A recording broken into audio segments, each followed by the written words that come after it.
আজকে লাউ শাক পোস্ত দিয়ে রান্না হবে, মানে শুধু লাউ শাক নয়, ঝিঙে, তারপর পেঁয়াজ, আলু সব মিক্স করে আর কি।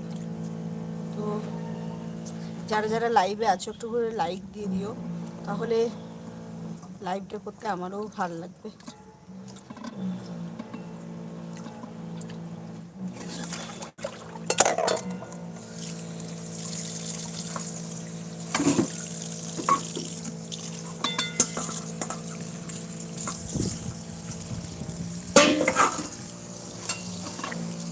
ভালো করে দুবার জল চেঞ্জ করে ধুয়ে নিচ্ছি, কারণ প্রচুর বালি থাকে শাকের মধ্যে।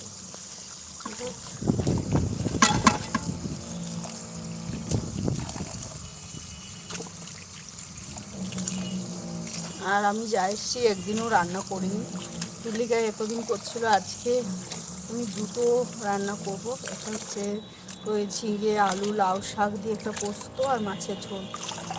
বাকি তো সব দেখলেই তুলিকার হয়ে গিয়েছে, এবার আমি বানাবো আর কি।